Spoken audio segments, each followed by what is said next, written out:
Now, it's one thing getting cards, but it's quite another thing putting them in the right lineup to try and get yourself some prizes and actually, you know, pull a win out of SoRare. That's the big, you know, that's the obstacle that you're going to face, is making sure you've got the right players in the right squad, the right game week, who's getting 90 minutes, where's the DNPs at, and just make sure you maximise your assets to actually try and pull some stuff in. So in this video, guys, I'm going to basically walk through game week 111. It might be. We've got 2 regions on, and a global and an under 23. And I'm just going to talk to you about, basically, it's one of the most common questions I get is just, oh, I can do a really good Asian lineup and I can do a really good global, but to do the good global I need to take my Asian ones out, and then that wouldn't work. What should I do? I could do it, you know, that kind of thing. So anyway, if you're new around here, make sure you subscribe, like, share, retweet, all that good stuff, guys. Stay out of trouble and let's get stuck into it. Now, we've did a video kind of like this once or twice before, like picking your winners and using the gallery and that kind of thing, but with this I'm really just going to focus on, so we've got 2 regions in here. We've got the Challenger Europe and we've got the Champion America, okay? So when I click into this, I've not even done this ahead of time, I'm doing this live with you, okay? What I'm always looking to do is see, first and foremost, you know, what's the strongest set of lineups I can put out across everything, and then does that make anything too weak? Do I need to, you know, maybe delete something or change some things around? Now, as you can see at the moment, for the Challenger Europe, I've only got 1 goalkeeper eligible, and that would be Akinfeev. In terms of defence, I've got a few guys eligible, and you know, the fixtures aren't too great. I'm not too sure what Porto will have. That's a Champions League game, but so it won't be an easy tie. But at home at Olympiacos, who got a good result in match day 1, so I wouldn't call that an easy game, certainly. And then look at my midfield, and yeah, I've got options there, certainly. And then up front, again, I've got options. Nothing amazing, you know. Diatta at home at Lazio, Ajeti away to Lille. There's nothing amazing here. So as much as I could squeeze out, I could just about squeeze out with the goalkeeper a good Challenger Europe. I wouldn't do that, you know, because it's just too sketchy. It takes the goalkeeper away from me as well that I could use in the global. We'll click into the America and we'll see what we've got running this week. Okay, cool. Goalkeeper wise, I have a lot of options, so that then opens up my Akinfeev. I might want to put Akinfeev into the Challenger and maybe squeeze one out if I have enough American goalkeepers to get me by, which I've got 3 there. Certainly I could put into any D4. The Cisniga might be a bit of a squeeze because he has 10, you know. In terms of defence, again, I've got a lot of high power options, low power. Probably just go with the Gutman just to see how this all pans out. Midfield, we've got a lot of choice again. Some low power, some high power.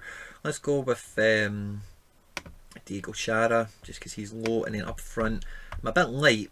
I'm a little bit light. Let's just put what are we at, 25? Let's just put Castellanos. He's kind of midish in terms of the power we have available up front. And then midfield, we've got 4. So we've got 7.4 of a limit. So we're going to have to pick somebody really weak to squeeze this one in. It's probably going to need to be that Eli or Rob Shelf or whatever. Yeah, so that just about makes it there. Now that team, we can jigger that around a little bit. The Chara and the Felcher and the Castellanos. If we're going to keep the high-powered goalkeeper, we could get a weaker one, of course.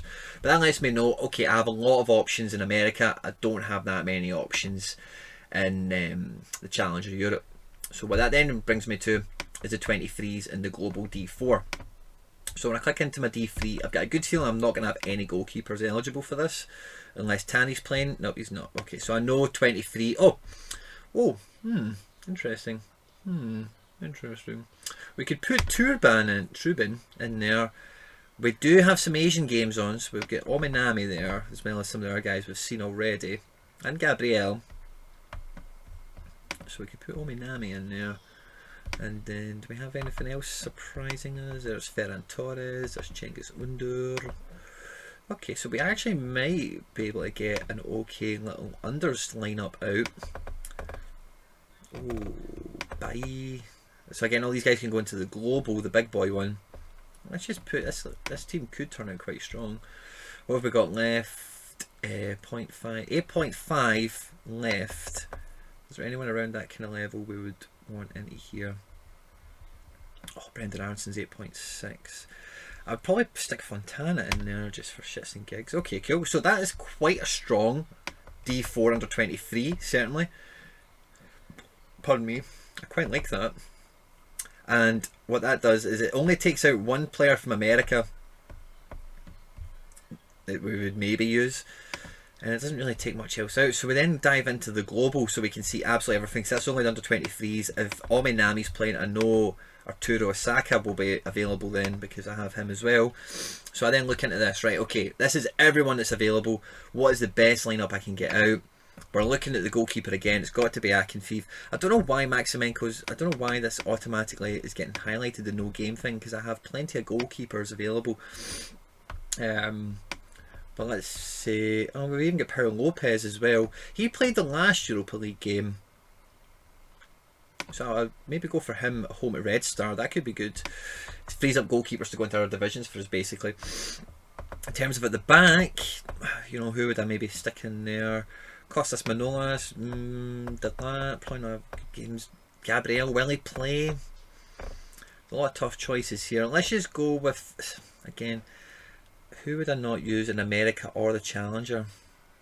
I wouldn't use, let's stick, oh, do you know what, I'm going to go with Mbemba. Let's stick Mbemba in there. Midfield, let's go with Arturo Osaka. Up front, who could we get in up front? We could basically pick anyone, I think, at this point, with the goalkeeper being so weak. Let's go with somebody kind of mid-range. Let's just put the Pulido in. See what that gets us to power cap wise. But we can't pick Pulido twice. I don't know why you've allowed me to do that. Website. Okay, so we could do something like that. That's quite a strong global. So now, right, let's go back a step now. So now I've dived into every D4 that I have here, and I've looked at, you know, could I put 4 D4 lineups out? Yes, I could. I know that now. I definitely could. Would putting one of them out be to the detriment of another one? Not really. I've done that kind of work now. I've kind of looked across the whole thing and I've put out a decent lineup for each of them that doesn't actually conflict with one another. Now, if you're just going for D4s, that's pretty much all you need to go for, unless you're going to go one step further and just target all your big eggs towards one thing. The position I'm at, the position you might be at as well, is I'm actually really keen on some D3s at the moment. I've turned the strobe lighting on because I'm angry now. Kids are going nuts, don't let me do this. But I'm actually starting to look at D3s now, and when I look at the D3, I can see top 20 gets a tier 2 rare. Basically, there's 100 entrants at the moment. That'll probably go up to, let's just say 200, right? So top 10% is what you'd be shooting for in essence. So D3s, I could also get some super rares in. Is there anything here I could use? The Titan's too powerful, so I probably want to use my most powerful goalkeeper for that. We'll just put him in there. We have access to the Trippier, so we're going to drop him in because it's just mental not to. Might not play just because it's a minnowish team. It's a Krasnodar they've got. No, who is that team they've got? I don't recognise that badge. It's not. It's actually Salzburg, which is weird. I don't know why they've used that badge. So we then look at the midfield, and who are we going to try and get into this? I'd probably just, for easiest, I'll probably just go with Zella Ryans. I know he's back and I'm excited by him. Kluivert against Man United, don't see him starting. We'll throw the Russell in there, he's nice and strong. And then to finish off, I'm just going to put in Efrain Alvarez. I'm going to wait and hold my judgment on this lineup until I see El Tráfico and see how the LAFC and the Galaxy game goes. At point of recording, that's happening later today. But if we drop that in, that gets us to 65.4. So straight away, I'm thinking, a 9x midfielder certainly, and Johnny Russell up front is something I'm definitely interested in, along with that goalkeeper. So these guys now come off the table for me in terms of D4s. Because this is an appealing and a very appealing D3 lineup.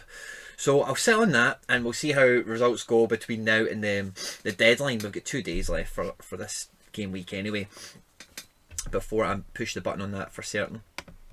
But what I've established by jumping around this is I know I can get 4 strong D4s out across all the regions that are available, and I can still get probably my favourite D3 potential lineup out there. So when I'm trying to juggle in, I've got 100 cards, right? So me diving between all these can be quite easy. The only tricky bit is trying to keep on top of, oh well, I really want him, and I don't really fancy that guy this week, the fixture doesn't look great, that kind of thing. If you've only got 20 cards, that will be a much finer process in terms of, you know, you've only got 2 goalkeepers available, or you've only got 1, and then it's trying to make that fit and make that work. So when it comes to decision making in terms of what division to deploy in, you always want to be maxing out the best players you possibly have. So that D3 I just showed you, as much as it's mainly MLS, I wouldn't take this team apart to do a D3 MLS, because I've not got a defender on the level of Trippier. And even if I change my mind from Efrain Alvarez, if I was to change my mind off him in an American sense, there's not really too many other players I would draft in for him. Whereas on the global D3, I could put in Dorsch, I could put in Saka, I could put in, you know, Ferran Torres, I could put in Zielinski, I could put in any number of players. It gives me much more options. So I think normally the global is probably where you're going to want to put your eggs in terms of if you're trying to maximise your resources. But what you also need to always double check, and you should be doing this pretty much right on deadline, as best you can, depending on your work situation and whatever, is check the entrance. So when I see there's 497 entrants in this already, and also the main prizes for this division is percentage, in terms of where you'll finish in the point threshold. The point threshold normally marries up with the position you get anyway, but especially if you are going to be going into D3s and D2s, you should definitely be checking the competition pool and thinking, right, what's 100 there, how many will there be probably, and then trying to work out in that respect as well. So you're not just hedging your bets in terms of maximising your cards that you hold, but you're also maximising the competition you're going to be against. You know, you're going into a division that's less competitive in terms of there's less entrants, and then you might get lucky and actually pull something out the bag just because you've noticed it. Do you know what? My D4 global lineup, 4 of the players are under 23, but when I look at the under 23s, oh, there's only a third of the entrants by comparison, so it's much less a competitive pool. Does that give me a better chance of getting into the top 10 of that versus the top 20 of this? And that's the kind of decision making you should be taking yourself down, is who are you against and what cards you have, where does the strength really lie. This is how I'm sitting for the game week that we're in while we're recording. Just thought I'd show you this to close the video out. Basically, it looks like we're going to get a challenger reward. The American stuff needs to sort itself out. There's some goals that haven't been picked up yet. We're hoping we might get lucky and pull something else out of that. The D4 Global, the World Cup, we've not had much play yet, but we're quite optimistic for it. And Champion Asia, unfortunately, we were just done by a bunch of low scores. Now, when I did the Asian one this week anyway, just a little footnote to close the video out with, I wanted to get all my rewards in. So Kim Young-won, Tatsuhiro Sakamoto and Hayo Kawabe were 3 rewards I got. I use Ayase Ueda as a wee rotational striker that I like. He's been coming off the bench, that's why his score's so low. And then Kosai Tani, as you'll know, I'm a big fan of. So I thought, you know, if I can get 3 rewards to bag me rewards, brilliant. So that was the strategy I went for, and we finished like 300 points short, which across the scores that we got this week is a bit naff, you know. But hey ho. Should we have put Asaka in here? Should we have put Koki Machida or Takumi Ominami? We've got a few other cheap guys we could have tossed in. This is the one I'm kind of crossing my fingers and toes on. Titan's a DNP, so that's screwed us there. But Medina scored. He should definitely have at least a 70 score, I would reckon. So if we can double his score, and then if Efra and Chicharito can beat LAFC, then that D2, we might get lucky. Fingers crossed. For the D2, I want the Galaxy to do it, but for one of my American lineups, I think it might be the D4. No, it's not the D4. Castellanos has screwed us on that. Where I've got Cisniga somewhere. Where's Cisniga? I do want LAFC for a different lineup. Oh, my All-Star D3, yeah. So I'm sitting 11 for the now. I kind of want Cisniga to get a clean sheet for this to try and keep me in the top 20. We'll see how it all pans out. But like, subscribe, share, retweet, all that good stuff, guys.